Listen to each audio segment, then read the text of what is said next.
In today's video, I'm going to teach you how to create a settings icon in Figma.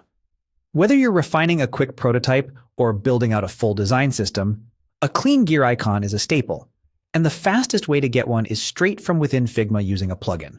Start by opening the file or frame where you want the icon to land so you can see your canvas clearly. Next, open Figma's action icon at the top of the interface to bring up the Quick Actions menu. Think of this as your command palette. It's the fastest way to find features and run community tools without breaking focus. From there, choose Plugins and Widgets.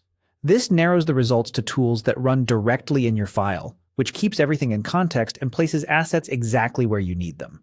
In the search field, type Icons.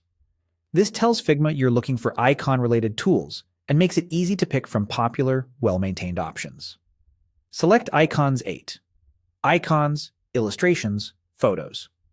This plugin is dependable, fast, and offers a broad range of visual styles: outlined, filled, rounded, and more, so you can match the tone of your product.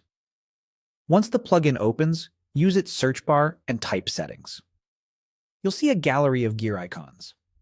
Take a moment to find one that aligns with your interface. If your UI is minimalist, an outlined, lighter-weight gear often feels right.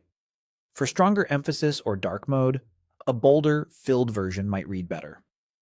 Rounded corners can echo softer UI elements, while sharper corners skew more technical. As a quick rule of thumb, many interfaces use 24-pixel icons for general actions and 16-pixel icons for dense toolbars, so choose a style that remains legible at your target size. When you find the settings icon you want, click it to insert it into the canvas. The icon will appear near your current view, ready to position. Because most icons from this plugin are vectors, you can scale proportionally without losing quality and adjust stroke weight or corner radius if your design language calls for it. Consider color and contrast too. Using a neutral tone for inactive states and your brand color for emphasis can help with visual hierarchy, and ensuring adequate contrast supports accessibility. If your layout uses auto layout, the icon will typically drop in smoothly, but you can fine-tune spacing so it aligns perfectly with text baselines and button paddings. And that's it. You've added a polished settings icon in just a few clicks without leaving Figma.